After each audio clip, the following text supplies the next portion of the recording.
तू ही सागर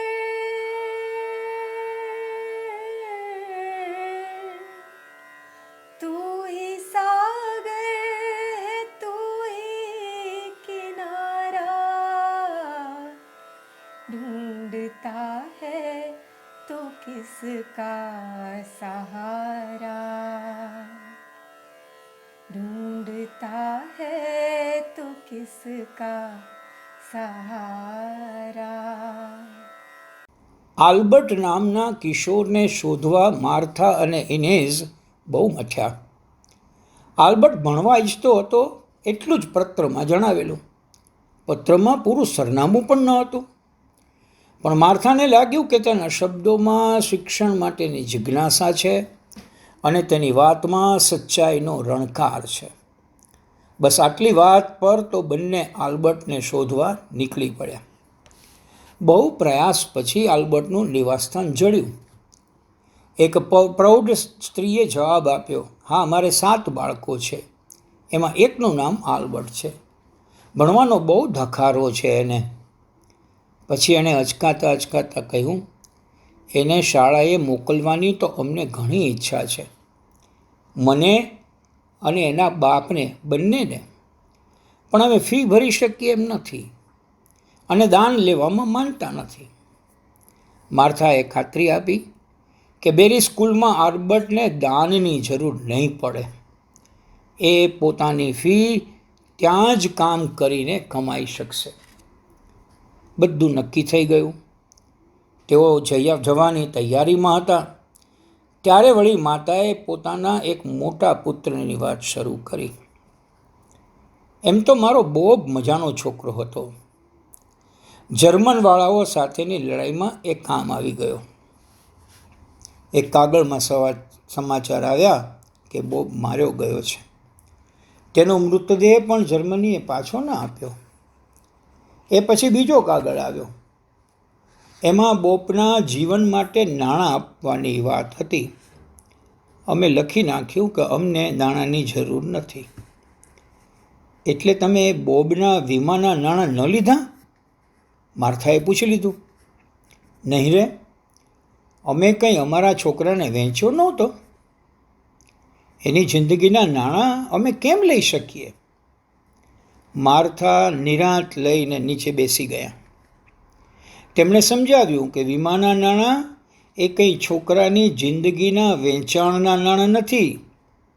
એ તમારો હક છે. 1 કલાકની સમજાવટ પછી આલ્બર્ટના માતા પિતા આ વાત સમજ્યા. માર્થાએ આ વીમાના નાણાં કુટુંબને મળે એ માટે જરૂરી કાગળો લખ્યા અને આલ્બર્ટે જ્યારે બેરી ખાતે અભ્યાસ પૂરો કર્યો ત્યારે આ નાણાંને કારણે સમૃદ્ધ થયેલા ખેતરનો અને કુટુંબમાં જમા થયેલા સારા બેંક હિસાબનો વહીવટ એમણે સંભાળી લીધો. સરનામા વગરના કાગળમાં કોઈ છોકરો ભણવાની કાલીગેલી વાત લખે ને તેને અજાણી જગ્યાથી શોધી જીવન બનાવી આપે, એનું જ નામ માર્થા છે. દક્ષિણના એક ન્યાયાધીશની સાથે માર્થા પહાડી પ્રદેશોમાં નિરીક્ષણ માટે નીકળ્યા. એક સ્થળે માર્થાએ ગાડી અટકાવી. માર્થાની નજર એક ચમકદાર બાળક પર પડી. તેઓ ખેતરમાં ગયા. માર્થાએ બાળક સાથે વાતો કરી. તરત જ તેમણે નક્કી કર્યું કે આ છોકરો બેરી સ્કૂલમાં નામ કાઢી શકે તેવો છે. બાળકની માતા કુતૂહલવશ દોડી આવી. માર્થાએ એને તો થોડી પળોમાં જ પોતાના પક્ષમાં લઈ લીધી. પણ એ બાળકનો પિતા ભારે જિદ્દી નીકળ્યો. ના અરે ના, મારા છોકરાને હું નિશાળે મોકલવા માંગતો જ નથી ને. માર્થાએ ત્યાર પછી જે પ્રશ્નોત્તરી કરી તેમાં એમણે કરેલી દલીલો કોઈ પણ કુશળ વકીલને પણ મુગ્ધ કરે તેવી હતી. એક પછી એક સવાલ કરતાં માર્થાએ આખરે પૂછ્યું, કુટુંબ તરફ તમારી કોઈ ફરજ ખરી કે નહીં? તમારા પુત્ર તરફ તમારી કોઈ ફરજ ખરી? આ પુત્ર વધુ સારો બને, શિક્ષિત બને એમાં તમને રસ જ નથી?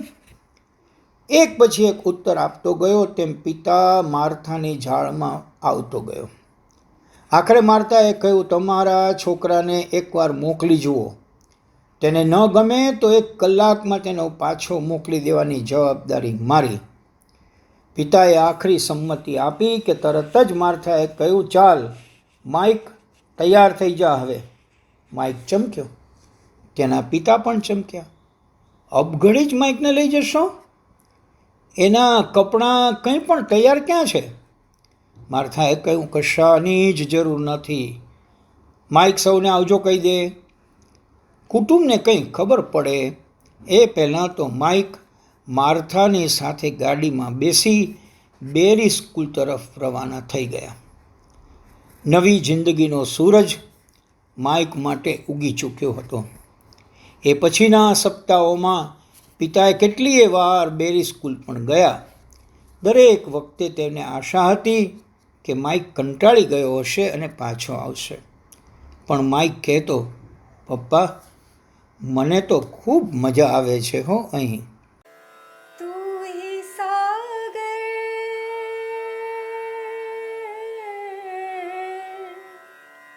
तू ही सागर है तू ही किनारा ढूंढता है तो किसका सहारा ढूंढता है तो किसका सहारा